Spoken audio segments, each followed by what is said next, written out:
basine ebele tokomona na mokili frère Eric ewiti kuna na Olympie bozomona oyo esali boyo. Nos amis qui aiment vraiment sciences et mathématiques, ils peuvent nous dire exactement ça. Hein? Voilà. Elingi kolakisa vagin ya mwasi. Et là, signe où il représente la femme de leur grand-maître qui s'appelle Lucifer. Et toza nango na bandaku, na ba portail, na ba mire, na bilamba mikolo oyo nazolo. Musuku tomoni basali bo bache point na kati pena olakisa kwa clitoris a mwasi. Sin oyo na lobby. Ezape na ezara même na France 24 hein. Je crois que ba banda journal. Ezara générique na ba balaxi globe terrestre ba lakisa sino ezokoma munene et tout ça. Ezara même na ba météo na bangoma bazolakisa. Elinko lakisa point de fixation lié où tout commence pour y aller se connecter ailleurs. Papa il faut aussi la lobby. Ezali batunde bakati. Je sais que Mokilo ils a érisé tout le monde butarozo malobano bakati ka morceau ba diffuser et comme ils et comme scandale tout ça. Mais papa il faut que du ciel. Même si bakataki parti au bakati wana. Attaque au photo de défense nango mais est-ce qu'il a fallu d'abord dire ça pour aller défendre? Vous êtes convaincu que vous choquez Bisso. Vraiment, vous êtes en train de reconnaître que vous choquez Bisso. Et après le but, j'aime Branham que Jésus. Mais après le but, il y avait la continuité. Il a fallu que nous puissions suivre, même s'il y avait la continuité. Continuité, on a contredire ma lobo choqué Bisso que Branham n'est plus que Jésus. Ou continuité, on est confirmé au Yolobi. Chez la Bisso partie, on a un continué qui Yolobaki, Branham est moins que Jésus. Quand on a même prédication à Mokolo. Alors, en fait, pour nous, totika kobundisa satana na zone de confort na ye. Totika kobundisa satana na ba faille inutile sans comprendre la parole de Dieu.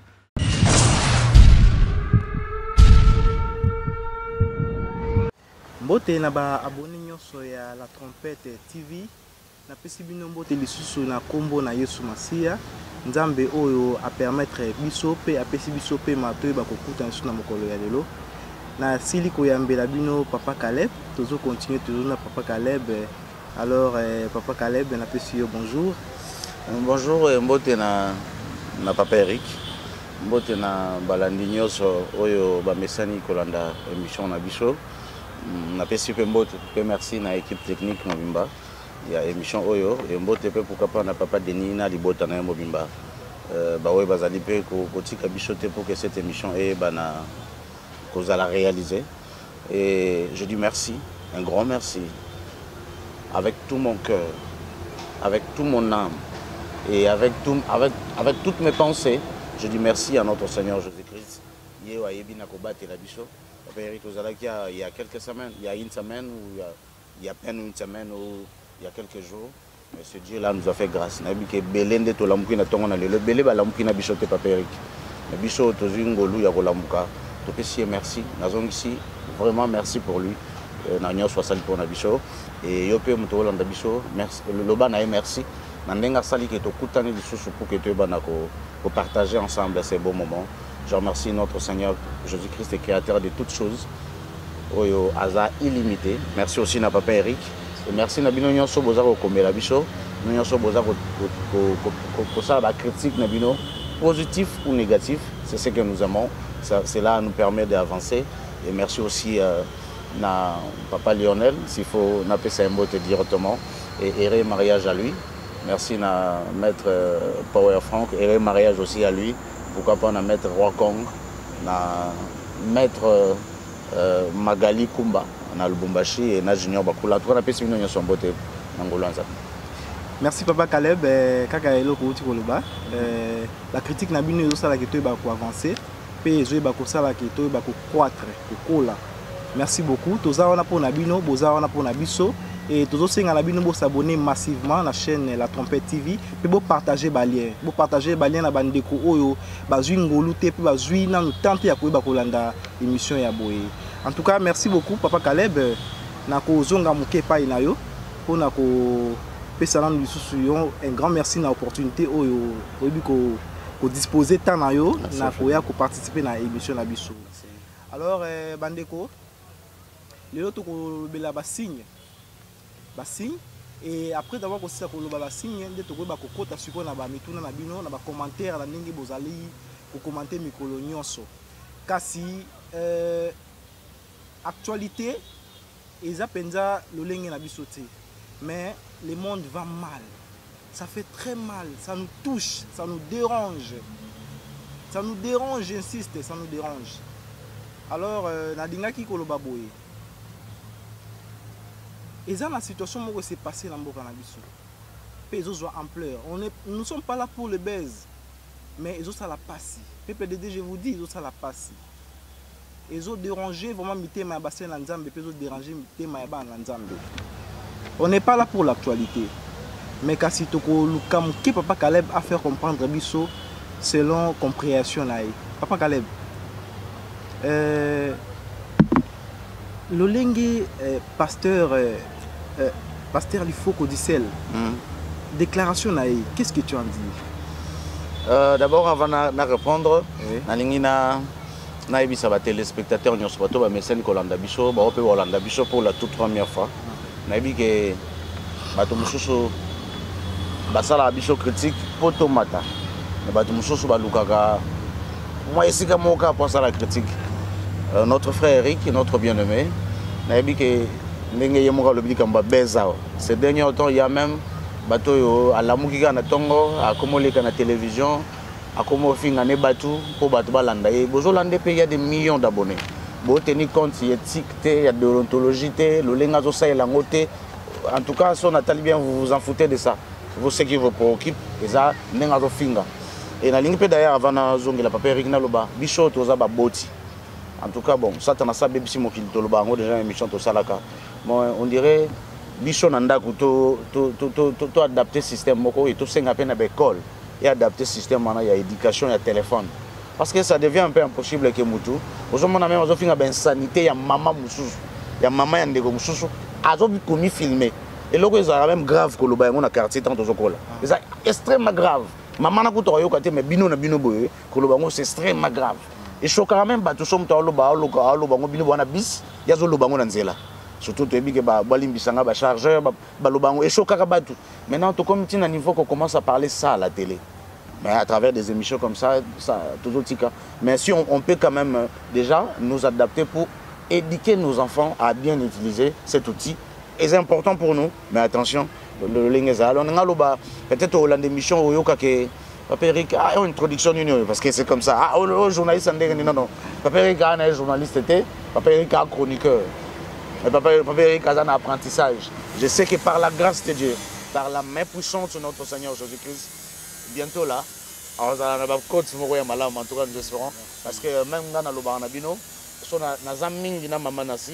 parce que c'est parce qu'elle pose bien des questions. J'aime ça.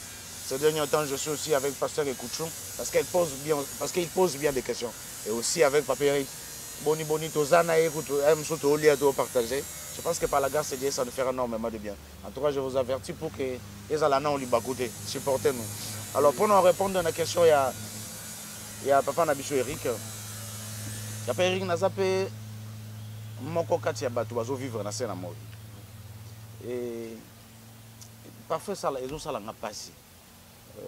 Personnellement ngai na longolana na kolobakio parce que je pense ceci, parce que je fais ceci. Mais moi personnellement ça me fait énormément du mal. Le pasteur Lifoko du ciel moto na Nzambe oyo abandé ko mema batu na adoration. Bon ce qui dépend de cas en tout cas bobet ça libakute nazalaka na moi ba dutu moke pour un pasteur il faut du ciel mais na bande ko sepela mingi na banzembo na ye mais doute on a dans le lobby pour na vie na ye vraiment personnel avec Jésus na yebi que ti lelo il croit à Branham il fait des choses de Branham mais vraiment qu'on a la naïe avec Jésus. Et ça, c'est lelo te ponangai. je dis le ciel est témoin. Papa Eric n'est pas un témoin. Ça fait très longtemps que je disais, il faut faire très attention à celui-ci, il faut faire très attention à celui-ci. Et voilà, ça fait très longtemps. Et je me souviens d'ailleurs, Maître Wakong, un jour on jetait chez lui, ils avaient qu'un année, je pense, je crois moins. On discutait un peu sur l'histoire de Branham et tout ça. Je lui ai dit quelque chose. Là, c'est soit l'année mission à Rolo, bah oui. Papa Loba qui tout ce qu'il attend. Voilà. Donc, maintenant, papa, Bandeko Bolanda Bicho, Bandeko mais la papa, il faut qu'au ciel. Avec toute connaissance Kazana Yango. Na séparanze Mourouz Alroi Maloba. Atangi versé, à lobby, atangi tout ça, à lobby. Excusez-moi de parler un peu de ces chansons ici. Mais Ananze Bomoko à lobby, je n'ai jamais vu un homme qui passe près de la croix et rester le même. Et à lobby, quelque chose doit se passer dans sa vie.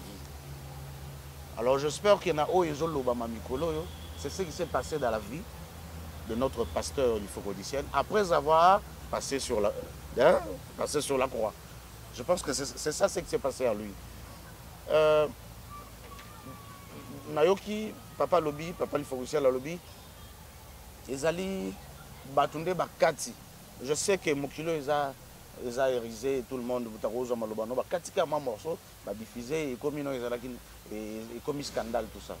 Mais papa Lifocodicienne, même si bakataki parti au bakati wana attaque au photo dans la défense nango mais est-ce qu'il a fallu d'abord dire ça pour aller défendre? Il a fallu d'abord dire que j'aime Branham au banina ko lobana biso na choqué bato vous êtes convaincu que vous choquez Bichot. Vraiment, vous êtes en train de reconnaître que vous choquez Bichot. Et après le but, j'aime Branham que Jésus. Mais après le but, il y avait la continuité. Il a fallu que nous puissions suivre, même s'il y avait la continuité. Continuité, on a contredire ma lobo choqué Bichot que Branham n'est plus que Jésus. Ou continuité, on est confirmé au Yolobi. Hein, Papa Eric? C'est ça. Continuité, on a ce que c'est nini et boya qui mambo yo lobaki parce que l'introduction déjà le bignon ou continuité et continuer qui ka lobaki ozo pouvoir biso ndenge nini ou lobiki o lingaka Branham koleka Jésus. Papa s'il vous plaît, même moi si nanga nazana na ndako au-delà na kopesa explication mkolomso na bino o choqué bino moi si nanga zana na bi na lingaka fiki ngani koleka ye après na bino nazana explication opesa ye ouais ouais et na lobi en public. En fait, je ne sais pas, Nous sommes des épouses. Et Christ est notre époux. Et ce que comme linga mutu mususu andeo mingi kolega mobali na yo po yebisi biso ke mobali na lobaki bolinga ka bango mingi. OK, hier lobi na biso za jaloux. Ah! Bon, en tout cas ngana za nga d'accord na mnyoso ya po to mona kutuna batu ba osala mabe ya kolega to mona M23 hein. Bazaka na porte-parole. Oui. Hein? Oui, on va défendre. Et il prend des arguments pour défendre ce qu'ils font. Tout le monde a Al-Qaïda, bana porte-parole. Bana bato baoleka, moni même ba ko si meuble ba ko fi 500 personnes. Le blanc na tonga moni ba lobi bison de mutu mo leki ba filmer. Bison de to sala il se défend parce que l'Amérique tout ça. Oui. Et na kamo na ngate ke on est dans la défense, mais vraiment même si bazoa qui parti wana. Moutoua qui partit dans la Zobaté quand même. N'ayébité qu'est-ce qui a été comme défense après. Mais oui, tout faut to yokao. To lobaté que to yoko soute pour défense on inutile mais papa. Déjà parti on tu aimes Jésus. Tu aimes Branham que Jésus, plus que Jésus. Après explication on est non, dans l'explication, c'est Branham qui est moins que Jésus. L'explication est comme bon. Alors non quand même. Chez la biso partie où on a continué qui lobaki Branham est moins que Jésus. Quand on a même prédication mkolo. Alors en fait poni to comme na wana. Toujours comme wana pona ni. Na yebi ke eza avec exigence il y a l'esprit satanique tout ça ba démon to contacter. To comme na tango yo bientôt là mokile vive paradis sur terre, le diable va venir s'installer. A comme il n'a pas ça va venir so ba koma yayi. Parce que d'ici là ba tenir so boy nous aurons des marques. Parce que mon a commis l'ongolaté pour maintenant le problème les alliés, pourquoi aller jusqu'à ce niveau là? Pourquoi aller jusqu'à ce niveau là? Donc comme Jésus calamité et au nom de Branham lève-toi et marche. Au nom de Branham prends ton lit et au nom de Branham soyez bénis. Ouais, parce que déjà quand on aime Branham plus que Jésus, ouais, tu aimes même dans Nzembo. Moi si nanga linga ngai, ngapi na linga moi si nangai. Moi si nanga leki yesuté. Tu aimes Branham Nzembo hein? Parce que soit aux ans bon moi, soit papa li faut rodicher la bon moi. Et ça pour na Branham hein? Et ça pour na Jésus. Branham a rondi ma faut papa li faut rodicher. À ça l'accident s'il vous plaît. N'habite sur cause aliwana. Et aïe même pas batouké, il n'a aucun débrouillé, n'a aucun accident et tout ça. Malgré tout, ça qui prophétie au un jour, vice-président des États-Unis, tout ça. Ce n'est que normal, la bolim s'en a le bada, batombo qui va sur Mikolo, et ça qui prophétie, ça qui est déjà calé dans le monde spirituel, les éliminés savent un peu tout ça. Alors, je suis désolé. Franchement, je suis désolé. Et l'air est grave, et ben il faut comprendre que Christ Azar, en tout cas, il faut que dans le dernier temps, plusieurs faux prophètes s'élèveront. Dans la maman aussi, tout ça, mission en 2021, je lui ai dit, le nombre de faux prophètes en 2021. En 2022, il y a des pe to komona ya mingi sur la 2021 mambo to monité na 2021 to komona ngo ya mingi na 2022 je pense que yango to mona pena facilité na 2023 2024 oh là là mais papa Caleb ba fidèle wana bazali séduit ou bien zanini parce que bazoko sa manami suboy hein bazoko bozoyo ka makambo ya boye penza ke ba déclaration ya bozoa ko bima mais fidèle à Zawana parce que maboko. Qu'est-ce qui ne va pas vraiment jusqu'à ce niveau-là? Papa Eric, oui. Nous avons un créateur du ciel et de la terre. Oui. Aloba boye. Kena mokolo ya suka. Ngai moko. Na kotinda esprit ya égarement. Oui. Hein? Il fait ce qui lui semble bon, il est assis dans son trône. Aloba mingi que j'aime le verset. Yé moko kotinda molimo ya égarement.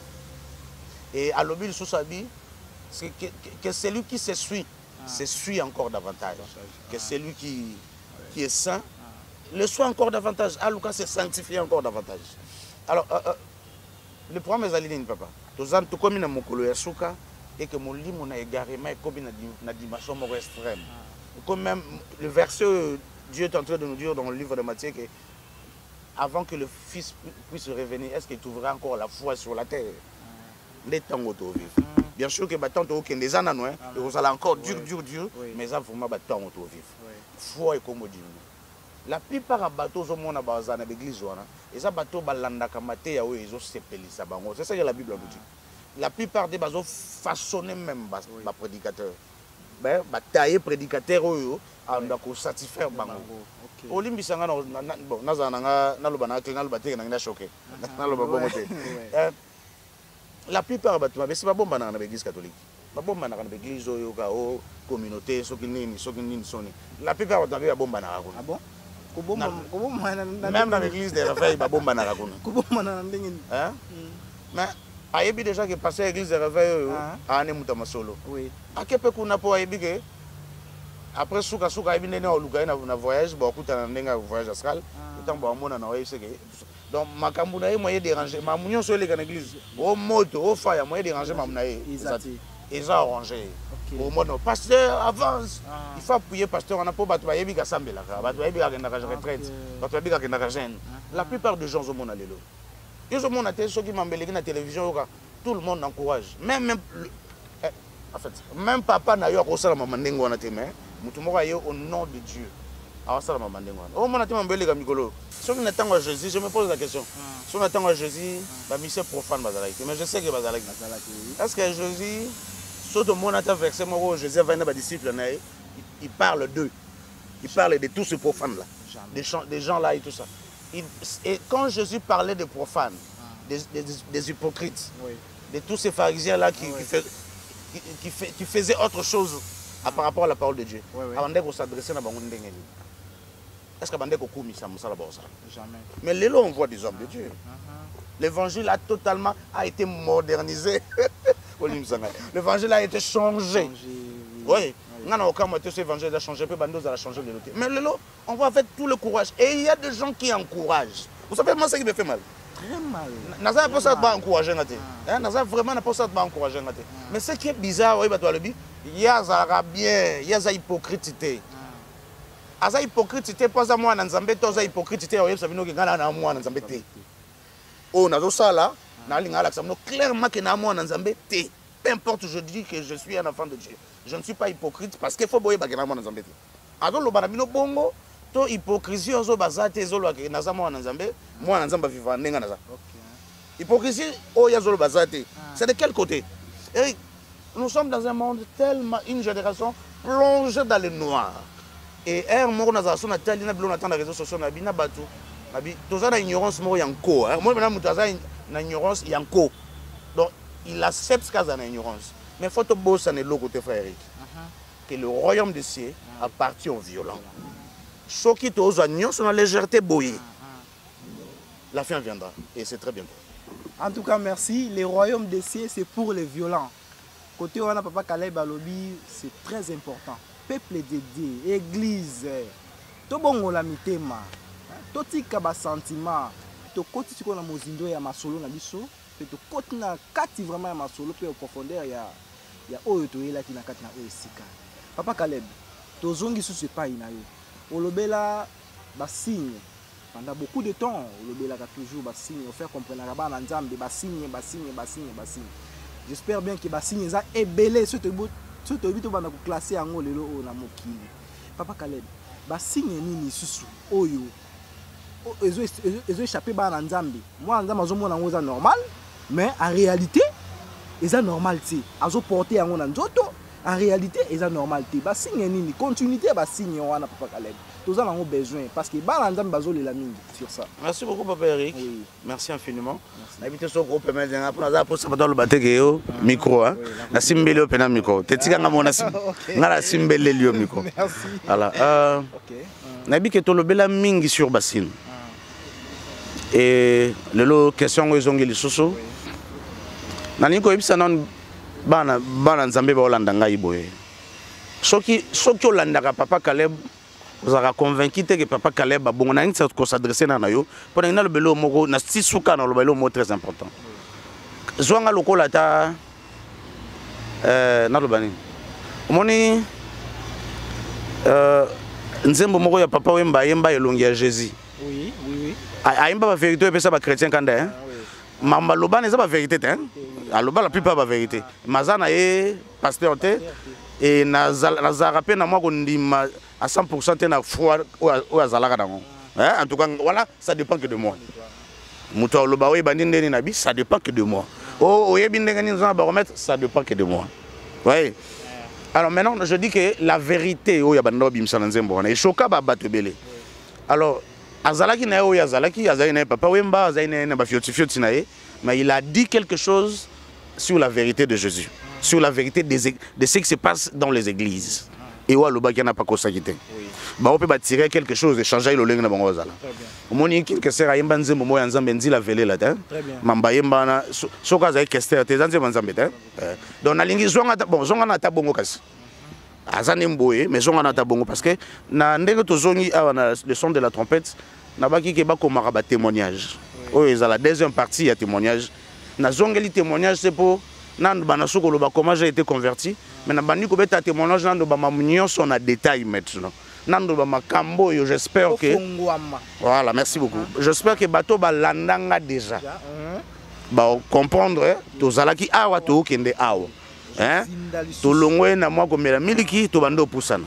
J'espère au moins que bako zala de plus en plus éliminé pour ba comprendre so ba pusana pembe dans Nzambe comment il faut comprendre et aussi ba mona monnaie na Nzambe wana durant tout ce temps de nini abattre la pas lingara bango. Papa Eric Yesu Christo, quand on a dit devant Satan, aloba qui te que père, où yam to tindi ngai, endemio zali boso na abenga na na prière, il y a faillite.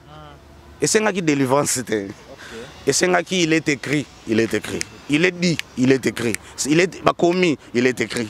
Et c'est nga qui guerre ya makomi. Biso le loto pasakata na biso fire. Sans même tenir compte fire en chose verset ni. Fire.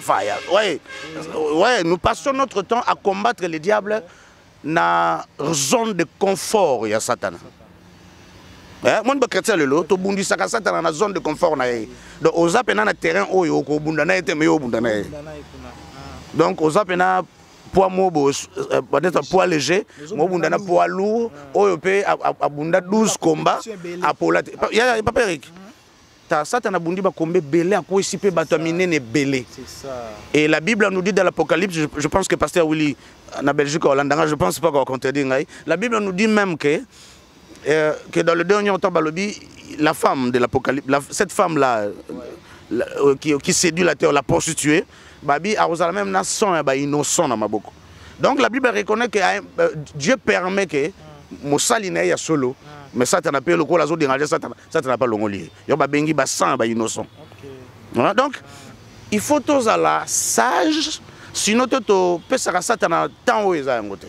Nous avons l'âme à nous. Soit Moutakou Balobarate, que son corps repose en paix. Que son âme repose en paix. Bisogna sottolineare même peine à croire. Elle n'a pas qui ça indirectement, tu as la concerne dans le barate. Elle n'a pas que indirectement que tu es bakake. En réalité, dans l'homme, c'est l'esprit. Parce que l'homme est lié dans le sang. L'âme est dans le sang. Maintenant, en réalité, de le baboy, c'est pas moi. Mkolo so nzaba décider zwa ngai auza posotin auza molimo. Maintenant molimo wana ezara na kata nzoto ya moto. Molimo wana est-ce que toye baka eza nini esenga kai parce que depuis que to bota mane mkoto banda bitumba. D'ailleurs ko mkoto bota mate depuis to zaki na libuma mama. Médecin scientifiquement il y a plusieurs sur ces molécules et tout ça et quand moko ndem te kota. Donc champion déjà yowana. Et tu sors sur la terre ba combat monsieur bandi. Et vous êtes là, Paul a le j'ai combattu un bon combat, j'ai achevé la course, j'ai gardé la foi. Mais papa Eric na lobby boy po bandimi ya bato ba Hollande biso ya Congo puis ya Libanda ba yeba. Totika ko bundisa satana na zone de confort na ye. Totika ko bundisa satana na ba faya inutile sans comprendre la parole de Dieu. Notre Seigneur Jésus-Christ est venu pour que azongisa moto na nzela, pe azongisa liloba de temps en temps, si vous lisez la Bible dans les évangiles, notre Seigneur est en train de dire qu'au commencement, ce n'était pas ainsi. Au commencement, ce n'était pas ainsi. Même sur Tanguy, Matthieu chapitre 5, verset 21, vous allez voir qu'à l'obi, on vous a appris, sur les pharisiens, que au robot maté. Mais moi, je vous dis, ouais, il vient éclaircir quelque chose au Kebabombaki. Pour faciliter qui verser wana pour montrer que soit pas appliquer dans logique nango et compliqué bon moi c'est pas passer à l'élo na fond la parenthèse balo babi nyonso na sexualité ça permis mais ouais ça interdit ça sodomie bon il va faciliter le copo vous comprenez va faciliter le copo et arranger bango pour bango linga sumu mingi ouais excusez-moi répétez la part de l'eau. Je pense que bato Hollande biso nous avons beaucoup à dire. Bato Hollande biso ils vont comprendre. Frère, moi j'ai enseigné quelque part et n'aille transmettre ce que j'ai réussi comme enseignement. Malheureusement pour l'ennemi, il m'a appris même il fallait même pas apprendre. Papa Eric, le problème c'est ça. Alors on a dit que le banin, poto le banabasin, on a dit que le baboy. Soto tangi bandoko Hollande biso nandaku bagotanga na biso Apocalypse chapitre 4. Dans le premier verset, na ebite so papa Eric na kopesa un micro atanga la biso. Mais yo pe moto Hollande biso tanga. Pe tango tanga ozala un esprit de discernement pour comprendre biso malam. Après je vais revenir. En tout cas merci. Totangi Apocalypse chapitre 4, na verset lango premier. Amen. La Bible nous dit après cela, je gardais et voici une porte était ouverte dans le ciel. La première voix que j'avais entendue, comme le son d'une trompette, et qui me parlait, dit, monte ici, et je te ferai voir ce qui doivent arriver dans la suite. Deuxième verset, aussitôt je fus ravi en esprit, et voici, il y avait un trône dans le ciel, et sur ce trône, quelqu'un était assis. Troisième nango, celui qui était assis avait l'aspect d'une pierre de jaspe et de sardoine. Et le trône était environné d'un arc-en-ciel semblable à de l'émeraude. Quatrième, autour du trône, j'ai vu 24 trônes. Et sur ces trônes, 24 vieillards assis. revêtus des vêtements blancs et sur leur tête des couronnes d'or. 5e, du trône sortent des éclairs, des voix et des tonnerres. Devant le trône brillent 7 lampes ardentes qui sont les 7 esprits dédiés. Voilà. Merci beaucoup, Papa Eric. Merci. Merci infiniment. Merci Totangi, verset on a bisogno sonandako. Pour la incompréhension à la terre, nous devons lire la Bible et que Molimo Santo, l'esprit qui nous éclaire, l'esprit qui nous convainc, l'esprit qui nous montre le chemin, en tout cas éclairer biso sur le verset au Totangi. Le verset on a c'est l'un des grands apôtres de Jésus que j'aime bien, l'apôtre Jean. Dans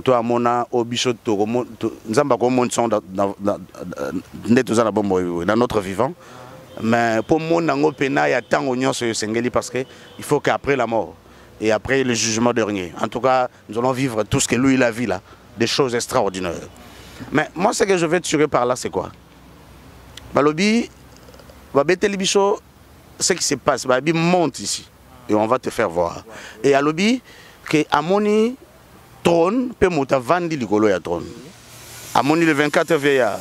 Amoni que trône on est entouré d'un arc-en-ciel avec des émeraudes. Émeraudes, on a eu émeraudes déjà parmi les matières précieuses. Alors, elingi kola qui sake royaume yamata qui amoni kiti, amoni trône, amoni bateau. Et si vous lisez bien aussi l'Apocalypse, vous allez voir Bazolo Baké, Nzambe Nabicho, ma colonaye, ma beleze nyatolonaye, di koleze vandelonaye. Et Jésus nous dit que quand il était encore vivant,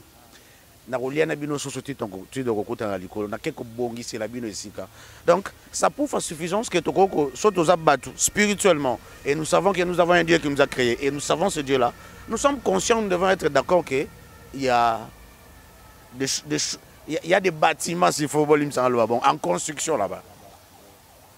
Je ne sais pas comment ça va être, mais je sais que c'est extraordinaire. Je sais que mais je sais que déjà la Bible, dans le verset 4, il y a des émeraudes, il y a des trônes et tout ça. Et on nous parle un peu de beaucoup de choses précieuses. Dans le Bible, Satan a Ouitakuna. C'est un singe, s'il faut le bon. Il a tout copié. Tant qu'on pas Kiti, il a pris sa place au Nzamba Benyango qui est acteur. Mais biso bato tous en a dimension mketo le bakeza terre Satan azali kolo azana cieux de ceux. Mais pour Dieu, à faire descendre sur la terre. Parce que même le colo c'est ça la terre. Terre c'est ça même où il va pas c'est ça la terre. Donc il est quelque part là sur la terre. Et ayebi na ko battu royaume na yepé. Et na royaume na wana zana kitio yaye. Na tout autour na ye azana ba archange yo ba kita likolo. Frère Eric, Satan a longwa likolo. Nzamba dépouiller na vraie fonction na ye ya likolo. Mais ba caractéristique na ye longola yango te.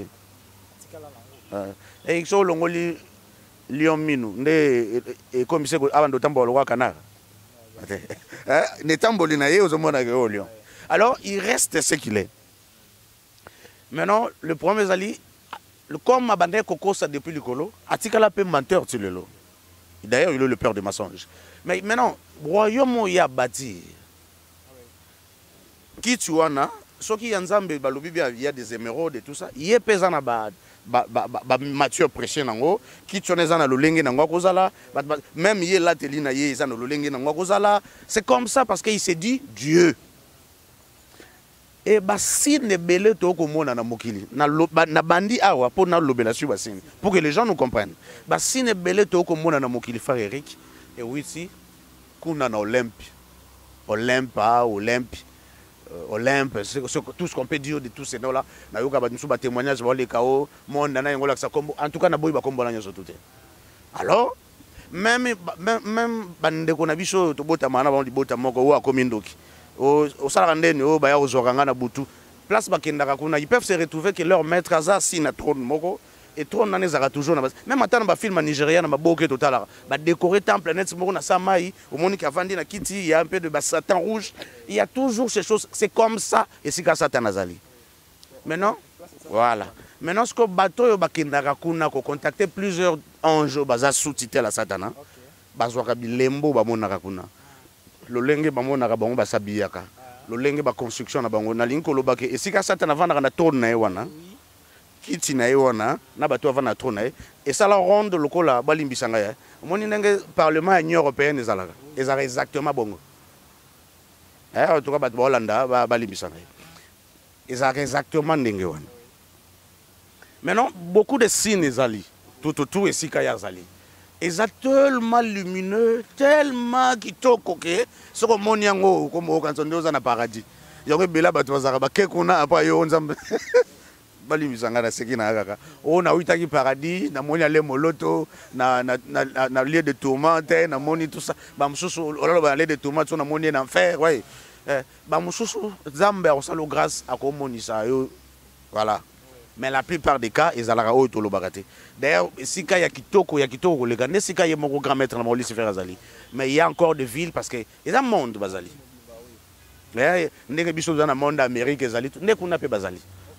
Alors, bon, il y a que Moutazo gouverner au Japon, c'est l'empereur qui gagne. Donc, ça combat Dieu, tout ça, il doit aller là-bas. Au monde il y a tout. Tout, Eric. Au monde même la société, au monde il y a dans mon kilo. Ah ouais. Ah ouais. Au moins, on va travailler, il y a des domestiques, il y a des gens qui sont dans les champs. Oh, à terre, maman, ça bilan. Là, c'est ce sont des choses qui se font là-bas. Donc, maintenant, bassine, bas symbole, bah yenango awa na mokili. Né yango au mona, bassine ils ont ça là. Moi bah, na moni on mikolo mingi, on a na ba papa Eric, on peut pas aussi parler de ça. Il y a bassine moko to mona mikolo. N'habite pas Eric sur au Eden pour na qui n'a pas yo ngala ba descente au Eden ngango hein vraiment s'il vous plaît. Voilà. Non, je commence d'abord par ça. Papa Eric a dit que yon ont anti-vol hein. Na si bande ko bolanda biso ba yebi. Mais maintenant moi je na linko lo bananyo sauter. Na zolo ba papa Eric a rosimba. Bozongo na oyo. Oyo sali boyo. Nos amis qui aiment vraiment sciences et mathématiques, ils peuvent nous dire exactement ça. Hein? Voilà. Et l'ingi kola qui sa vagin moi aussi. Et là signe où il représente la femme de leur grand-mère qui s'appelle Lucifer. Et moi je suis to benga gagner ba kombo belé, ça sert à rien de répéter. Pour ça le Michel belé manasi. Maintenant le ba kombo ka to ebie Marie, mère de Jésus. Madame mère de Jésus, c'est la femme de Sino Isaïe. Ezara même na couronne il y a Real de Madrid. Bon na couronne on a ezara voilà. Oyo nazo ba oyo. Nazo ba banzeto te. Et toza nango na bandako na ba portail na ba mire na bilamba mikolo oyo nazo. Musuku to moni ba sali bo ba che point na kati pena relaxa kwa clitoris amwasi. Na kati oyo. Eza il y a monde aya orate. Si vous avez eu la ce qui ba réellement bato ba bongo na ba kindaka sika wana ba kindaka na ba monde ba yo yebisa bino mamba bonaka. Yango to mona et tout ça les lango ba porte n'habite nazo ki melamba mo papa Eric na laksa donc na bilamba et tout ça alors eza pe susu nde yango wana alors kuna ils ont représenté la grande dame na bango o yazo dominer donc comment je ne sais pas bon combo nazo luka peut-être pour natanga pour tout le monde à comprendre ils ont échappé mais je dis la reine mère voilà nde moni pe mikolo komi mo na ba polo batu. Joyeux anniversaire, Queen, nous sommes tous comme ça, Queen. Bon, c'est en anglais, mais ça, son origine. Il faut aussi tous à la conscience. Donc, et c'est comme ça. Et le logo, on a eu tout l'assassinat. Et ça, même, le logo, il y a Bayer, Dominique, Bayer, Bayer, Munich, tout ça. Oui, hein. Et bah, je pense qu'il y a Mickey. Donc, et ça, partout, et ça, dans Imbo, et ça, même, dans Mitukamoko, ceux qui Peugeot, ceux qui tout ça. Sinon. Oui, ça soit des Peugeot, tout ça. Est-ce que nous nous posons la question, c'est pourquoi? Le diable se prépare à faire 7 heures son royaume. Avec l'intelligence artificielle, Satan a développé pour que mon kilio y comme un paradis. Bateau va vivre après l'enlèvement, bando koufaté solo bango. Va développer médecine que a tellement développé, je crois que comme il y a déjà en voie de développement et que sexualité nous allons aux ana moisi, au coucher moisi pendant 12 heures du temps aux kitate. Le monde va être... Et aux alentours, makambo extraordinaire. Batubako pousse à âge, les gens vont commencer à vieillir, mais les gens auront koufaté, selon... je crois que tu es même dans la Bible, et comme à un moment, voilà. Et ça va être comme ça, les diables se préparent avec l'intelligence artificielle. Nous allons vivre, le diable a proposé le paradis. Et nous allons lui adorer et tout ça. Et tous ces signes, il y a un qui dominer. Mais tout ça, on a bandako, on a rideau. Sinon, la laxibino. Maintenant, tu benga Satan la nuit, mais tu sommes bakaye, tu chakaye sous nandako. Sinon, à moins que un jour que nous serons au paradis, tout le monde appelle que sinon ils sont au paradis. Nzambe, Satan a un singe na yuto bande bandel. Mais je ne crois pas. En tout cas, mais j'ai un peu de doute. L'explication va faire Sarabiso, et surtout, au bachara penama boule de sabat, et on a sa clitoris. Nous devons faire très attention. Très attention. L'ennemi, notre ennemi, na yuto loba. À Bunda, il y a des milliards d'années. Plus de 14 milliards d'années. À Bundagana, bateau, minene, puissant, les gens qui gênent, les gens qui ont approché devant Dieu. Et belé pas quoi ça. Merci beaucoup, Papa Eric. Donc, nous devons être conscients. Et à quoi ça on a le lengenini? Dans la cas, tata moi cité, dans la mobilité. Il y a des certaines choses au monde, pendant mobile, la ligne n'a pas de problème. À l'émine, il y a un problème. Mais là, nous avons un problème. Là, nous avons une présence, il y a un pentacle mobile. Il y a présence, il y a djinn mobile. Vous voyez ce que c'est dans le bon terme. Il y a derrière son âme. Pour les autres représentés, yé. Obligatoirement, le corps les autres représentés, yé. Faisons-la yé. Nous devons faire très attention. Il y a encore, rapidement, Papa Eric, tu as appelé la question, il y a un téléspectateur, il faut te répondre. Boye bisino, madame. Il y a poussé en haut. Il y a un portail, nabiso. Ils ont même na chaîne nationale géographique. Hein? Il y a un bâtiment qui a moko. Oui. Va bien on va faire. Bolimbi sabiso. Car moko ya se oui. Oui ya se oui. Papa Eric na habite soko sunga biso pour pepe. Car moko ya se oui. Et Bolimbi sanga chaîne on a munene on a bakosa eloko par hasard te. Na yebi mamnazo e sabino. Il y a des certaines choses peut-être photos dans la conférence de Singapour, photos fongolong malam pour les télévision. Natalem kolmo na télévision na monde bakufundi pasteur John Nabi asali bango nentinen. Na côté li était na lobby. Bongo sko biso ba o soto bandiko loba ba bloko ibombanya. En tout cas, mais toye ko fongolela bino moins boza na makanisi. Et à travers l'aide du Saint-Esprit, soko bondeli encore. Nous avons éclairci encore davantage. Nous sommes dans ce monde, mais nous ne sommes pas de ce monde. Tout est permis, mais tout n'est pas utile. Voilà pourquoi la Bible nous dit, ne soyez pas conformes au siècle présent. C'est bien. C'est bien. Mais là, nous sommes conformes au siècle. Ok, la Bible nous dit que nous ne devons pas être conformes, mais nous devons plutôt être transformés et renouvelés par l'intelligence du Saint-Esprit. Si nous, na lobby, ils appellent même na France 24, hein. Je crois que c'est un journal. Ils ont générique, ils ont l'axi globe terrestre, ils ont comme un mounène et tout ça. Ils ont même un météo, et il y a un point de fixation lié où tout commence pour y aller se connecter ailleurs. Donc, les diables se représentent aussi. On a le basco DS ou on a la grande mère. Où je parle de Lucifer lui-même. Dans le bas, on est mission, même pas Jean-Paul avant dans la Kitiabo. So, tali même Nicolo, Ndakwa Poutine, palais de Versailles en France, tout ça.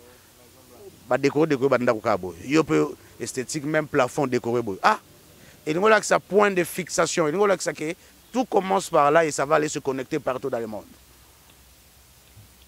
C'est ça la réalité.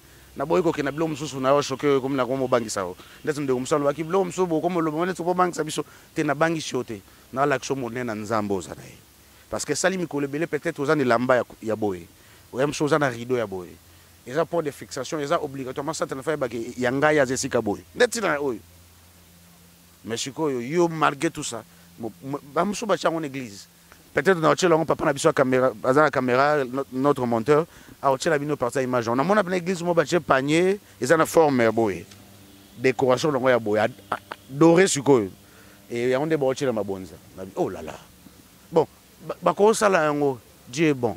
Mais est-ce que Nzambe na biso azana yo na corps oyo eza sain, na nzoto oyo eza sain, mais na environnement oyo eza malsain, et environnement na yo nde moto olingi ezala malsain. Papa Eric, je ne sais pas si c'est possible.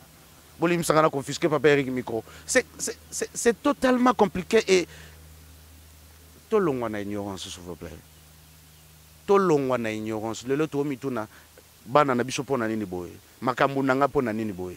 Tout ça à la base de tout ça. Les lots ba victimes. Mais après quelques temps nous serons de coupables. En tout cas, franchement, nous devons les comprendre. Les lots nous sommes de victimes, mais après quelques temps nous serons de coupables. Bah ça là que l'eau tout le monde sinon on a le bio. Sur le même clip, il y a Thriller, il y a Michael Jackson. Juste un bande nango on attend baba dobina. Des soeurs il y a on aime ça. Sinon il y a on aime ça da mire, ça juste bango. Bah ça la clip on a l'autre côté na clip les ala hasard. À toi franchement volimbi sangai. Mukolo mususu, to ya suska to ya olobela. Mais bon de la pona bicho parce que quand on va entrer en profondeur de tout ça, tu es bien que tu risques pas ba vina bicho. Mais tu es na ko éclairer. Tu es ko banoka te bois kango. Ceux qui me sont convaincus que vous supportez un côté bois. Ça, tu as nos bengana c'est kako parfois. Ce que nous avons fongolé au miso, nous on a des fois la prière non débat c'est c'est compliqué. Il y a au dosaïla. Zala n'a pas commis pour éviter de certaines choses. Zala n'a pas l'oubananzam. Na ebsibino bien en Apocalypse. Ce que tu as on a bien que cet royaume est bâti. Il y a des choses où les autres se référer qu'à un royaume. C'est de la même manière que Biloko Satan Pesa qu'on se réfère Oyo et Zaya Royaume. Nous devons faire très attention. Le nom qui est mon arc-en-ciel, net sans poto imba moga o c'est que LGBT, homosexuel bazar. Donc nous devons faire très attention. Alors un peu un bon etiboy. Un nazola qui ça beaucoup plus yango. Boye biango. Tout ça là-bas porte, tout ça bah et a des gens qui to quoi. Na eu peut-être tant to kenda ko somba yango. Tant babsa la biso ba portail ba fenêtre ba rideau na ba te so to mitu na nini tira biso to somba ngo na biso so pe to bonde la avant de faire des achats po yo chana ndako ya yo ya mwana nzambe so mutu mso na lobi ba loba papa we ko nyonso zo sala faut ko misaka nzambe mwana nzambe même asombela bani ba jouer il doit prier so na même yo somba biloko wana faut mutu soka tuni bon mama eloko kitoko bobo po ani we bisi mutu ateka temba ma oza si satanique oteyi Ote, akobanga yo po mukile koma bongo balingaka ku vérité te, mais au moins otika na quelque chose. Hein, bolimbisa na bando tanga biloko ate peut-être pour éviter ba biloko mosusu. Momoni o boy, nasi bozomona ngo, na lobi yango na bandeli malamu. C'est trop dangereux. Ya on aime même biso na ba désir sexuel. En tout cas to linga te. Et maintenant na ozomona ce soir ba boy. Omoni o ezali puta. Hein, en tout cas on a tout fait pour nos senga ndeko liputa na. Bomoni. C'est presque la même chose da ba biloko rouge. Ouais. Papa Eric Gazo la biso. Ce que je dis en sens, il y a la boye bimino wa carré. Mais ce que je dis en boye, c'est la ezaoyo. Ezaoyo na katia. Je pense que papa na biso quand même na dossier la biso fort. Voilà. Et il y a aussi ces points ici. Oh il y a na katia. Toujours papa Eric Roki tsana yo. Et oh yango yo pel ce soir, oh na laxibino. Ouais non? Si on peut bien ouvrir ça, voilà, c'est ça ici. Voilà. Et on a de ça beauté, mon bloc on a mis sur il a mis magitoko. Mais le réseau tinda yobi magitoko yebite. Oui bien, sauf que même dans le supermarché, le lingue na bango ya ko classer biloko. Ndetira même mutu. Hein? Le diable sait plus que ces gens-là. Il sait comment t'attirer. Dans le lingue ba modéliste ba bi sont na classer loko na classe. Oui bien lo mo ba benga madre, méandre pardon. So batuba landa biso ba kubeti Eternel, si vous avez français mieux que les gens qui ont méandre. Ils ont le droit de clou, ou ils ont na Gianni Versace. Nkolomo na ndota clip ya l'équipe moi kalamingi, na ndota clip ya papa na biso Henri papa. Yanze mona linga mingi tembe silie kolo yeso alongi voilà. Ce qu'on a clip on a la taraboubou moko, ils ont pas méandre on a na oloba. Ah. Juste dans côté la clip on a ngana douter na foi yande ko wana. Parce que oui à lati, mais na clip alors ça peut publicité ya eloko. Alors ça peut visibilité. Eza butum susu arbando ko sepela ko lata bongo pa monaki pasteur Ari papa lata ki bongo. Le roi nzemo on peut ça le succès Et lamba peut faire ça succès. Tout le monde a un musicien mais rêver ça ça va succès ya bilamba pour l'attaquer. Biso peut état que bana zambe photos à la peine réflexion. Mais lamba wana. Eh, so ya belo que l'action na monde satanique. Ah, ben c'est comme qu'on a mon qui on a vu ah bon est-ce que pour na papa na biso aibi que ça élection on va vers church et le relaxi vers church c'est au ba commis Gianni vers church et si nous wana eza makamu mususu surtout ntango ekendaka na ba mendis wana et comme mususu je parle d'abord de ces méandres là nazaki vraiment touché je me suis dit oh non na mon appel clip ser na biso mo lati mo bimba na mon arabe bolimbisanga je citer le nom le pasteur Godem Poy que j'aime bien alingi ba Gianni vers church hein et ça m'a bêté pour nous ça le bawane comme contre ya za boira zambi falata mais panta songa sona moni mutatele mbongo ya kwanesi na kota ndako mobu na moni bikeko bele papere tala ko kota ndako mo kuti bikeko bele bele mo ndako ndele so koti na ndako mobu mo na pena bikeko wana za ba pentacle mais ya lati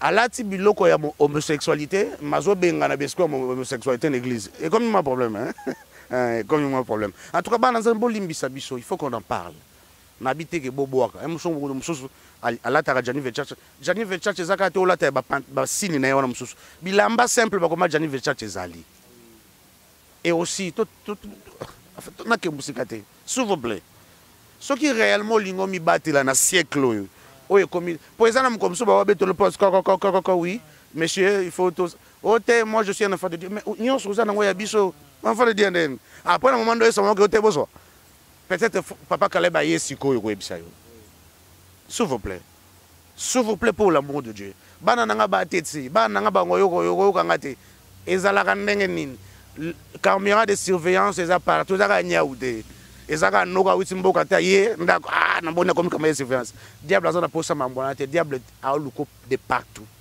à un certain moment kuto ye ba même côté au takete c'est trop dangereux c'est ce que je peux vous demander na habiter son no chité ne loko murasuka lamba we et ça signe moko ezawa ba benga on en français biso ba to kenda ndambo akelasi na bike bino bat bolanda biso boleki biso na makamba ngo bo mona bien et ça liboya na sur ndeko na biso caméra zozo et ça liboya ata il continue na bongo mais ça linda bo boye na surtout mona sinyo mingi ezaka même na armée abachaka ngwa ezaka sina infériorité na supériorité oyo je pense que tu es bien même na kelasi mais je pense que tu es bien pelo que la kisi en toi je crois je pense que tu es bien que la kisi c'est lui qui porte ça et là mon toiseau là qui sa dimension il y a supériorité na ye en face à l'adversaire na ye et capacité là sa supériorité na yo wana en face à l'adversaire na za monto peu sur le plan spirituel négatif à sa supérieur. Est-ce que tout comme on l'a tabilambo mikolo est-ce que tant on les kanzela soki mutu moko boye ya mulili ya monio ni lamba au PC message que la supérieur les gars ou bien ko sakana na tout simplement soki ya sakana na ote ba kolosini wana bon lokola yo ozola tango ozola que ça va te causer supérieur c'est qu'il faut comme supérieur donc c'est que ba comme chose supérieur ça koyeba alors sur lingo faut éviter de certaines choses. Crois en Dieu, marche en Dieu et vis en Dieu. C'est tout ce que je peux dire, Papa Eric, avant peut-être de répondre à la question. Merci beaucoup. Merci beaucoup, Papa Caleb. C'est très important, hein, je vous dis. À la distraité, c'est très important, je vous dis. Mais toujours progresser dans les commentaires, de la biso. Malgré ces belés, il y a des commentaires en cascade, je vous dis. Il y a des commentaires belés, tout ça, on a pour répondre à Bino. Papa Caleb, commentateur, moi, une question. Alors, na temple ya Nganga, bâti photo ya Simon Kimbangu. Qu'est-ce que cela veut dire? Merci beaucoup, Papa Eric. Na mon appel na temple ya exorciste. Bâti photo ya soi-disant Jésus. Ou à Jésus parce que au bâtaka na zaka Jésus. Au bâtaka wana eza Samael. Kombo satanape alina babenge mingi. Ndeye wana. Et ceux qui bâti photo ya Simon Kimbangu. na bandako banganga eza pona kolakisa ke bango bakwayaka na kibango ezalaka na ange moko azaka ange aza pena ange boy babengaka ye la mort liwa na tolobaka liwa eza comme esprit bobibo et ye nde mutu acontrôlaka mpe monde ya baséjour de mort oui c'est lui qui contrôle aza mpe aexerça mpe mingi na monde babenga monde arabe aussi voilà mais na séjour de mort ye nde mutu acontrôlaka akoki apparaître as une déco ya bimi et tout ça et mingi azwaka na contrôle ya bato bazalaki baélimine ezala na nkolo to ezala na ndenge ya kota satana et surtout mingi na kota satana alors bainvokaka bango et soki oza koinvoke ye akoki koapparaître comme simoki akoki kotinda esprit oyo aye apparaître comme simoki mbango parce que l'objectif ya monde occulte c'est de omona lelo mutu aza na boyebi asalama manzambe mamoloma mba satana boske mutu osatana rata ti akufa tanga kombo na ye te foske bato baza na nsima oyo batikali nsima na ye basala bato bacomprendre ke azalaki ya satan maintenant c'est comme ça que ça se passe mais en réalité pour chuter on n'a pas assez de temps Simon Kimbangu c'était un envoyé de Jésus-Christ il a prêché la parole de Jésus-Christ il a été baptisé au nom du Père voyez et s'il faut ajouter du Fils et du Saint-Esprit parce que là aussi c'est un autre débat. Moi je sais qu'on baptise tout simplement au nom du Père. On peut aussi dire au nom du Père, du Fils et du Saint-Esprit. Il n'y a pas de problème. Bon, on sur ça, moko.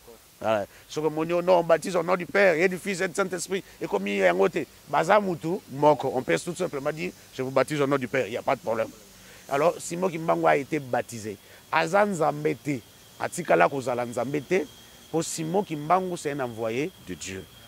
Soki azalaki nzambe alingaki azwa baptême ya nzambe mosusu te moni bato église no olobako aza yesu nzambe mindele Kimbangu ne nzambe na biso mais na Benin soki mpe kolobaka Kimbangu nzambe na bato mwindo okosape ya problème kuna donc aza peda ndenge bango balobaka te fo balobaka aza nzambe ya babiso bacongolais to ya royaume Congo là aussi ça va être notre problème mais Simon Kimbangu fut baptisé na CBFC oyo eza lelo CBFC église communauté des baptistes du fleuve Congo aza mundima kuna banal etikala tant baptisé au nom du Père et du Fils et du Saint-Esprit alors azong ça amen et voilà pourquoi zo akomba Simon c'est un envoyé de Jésus il a prêché la parole de Dieu ayaki kande ko yebisa bakoko na biso ke message ba oye la bido ya komba Yesu yo eza lolenge yango ezalelité bayaki ko boya message à Jésus te ayaki ko zongisa yango na originalité nango OK mundela ndome mango pour que aider ya coloniser ti lelo ndenga salaka.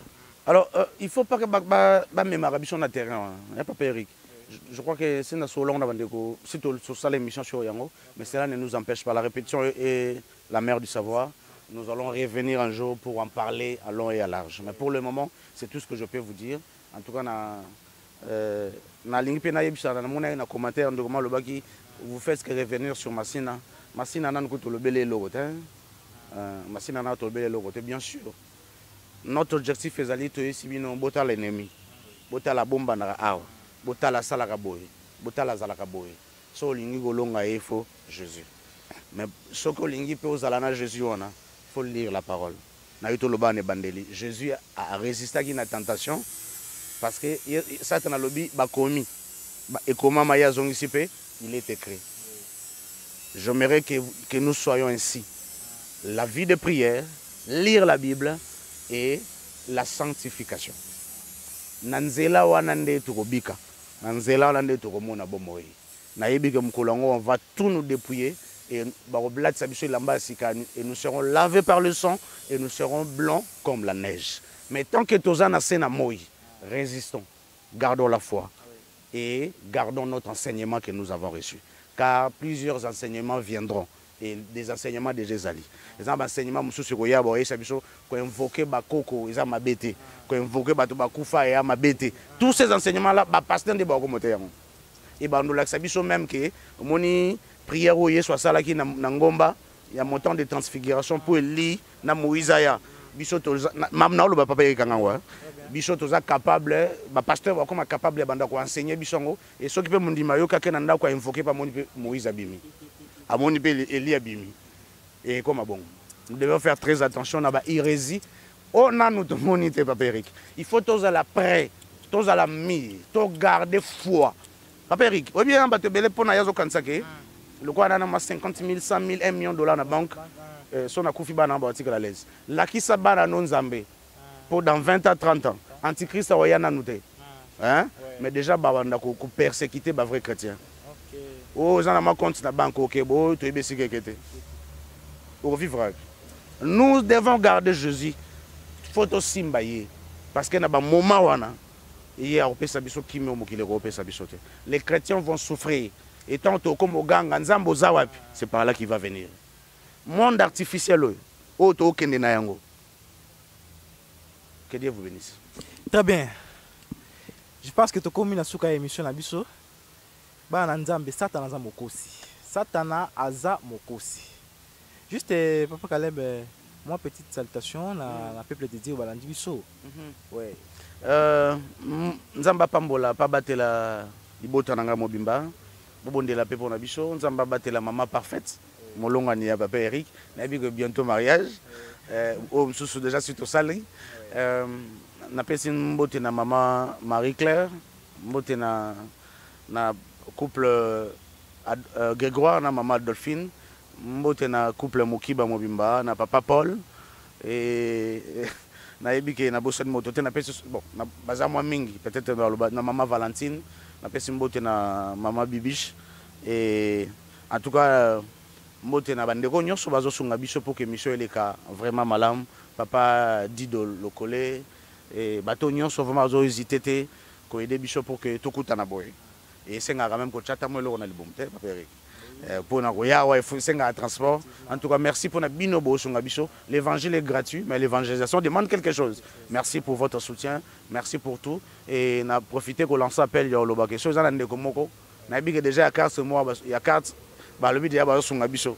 Donc d'ici fin de semaine bon semaine oyo tito koma suka toza na carte mais na sengi so yande koma ko sunga biso na livre wa bengaka Scofield na linga version na mingi parce que là maintenant nous allons commencer à dire des choses vraiment et à parler beaucoup plus à vous édifier beaucoup plus dans la Bible parce que tokani saka ke toza ba na Nzambe. C'est pas pour rien que Jésus a dit na dernier temps ibele ba loba Seigneur Seigneur ah ça je vous ai jamais connu. Nous allons essayer de vous étaler ce qu'on nous a appris, mais dans le bon sens et avec l'aide de Dieu. En tout cas, merci pour la binonion sur l'Andaki émission Oyo. Continuez à prier pour nous. En tout cas, avant de suivre cette émission, je vous demanderai de dire un mot à Dieu pour que Olandango soit l'homme unité. Et à la fin de cette émission, il va nous partager na au monique à vous l'intéresser dans ce message. Le diable est là, il opère. Il a ses espions ici sur la terre. C'est à nous de voir l'environnement autour de Vanda. C'est à nous d'être plus dans l'unité de la foi, dans la fraction du pain et dans l'enseignement des apôtres. C'est à nous de montrer la différence entre ceux qui servent le Seigneur et ceux qui ne le servent pas. Ne soyez pas trempés dans le vent. Oh, abîmé vos pasteurs. Oh, sali boisa pasteur. Oh, le quoi sali miracle. Ça ne suffit pas. La vraie parole de Dieu. Jésus est venu pour premièrement annoncer la bonne nouvelle aux pauvres. Guérir les malades, c'était après. Annoncer la bonne nouvelle aux pauvres.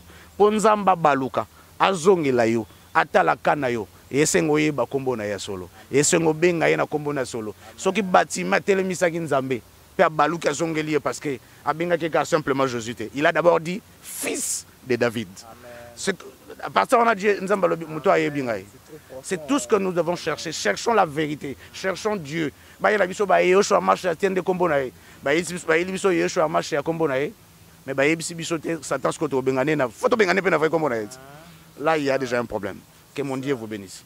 En tout cas, merci beaucoup. Et dans le Komoko à Sanketaki Mingi, numéro est affiché, on a le numéro à Papa Caleb. Ce que nous atteindre, benga na numéro ou soit communiquer na WhatsApp na numéro.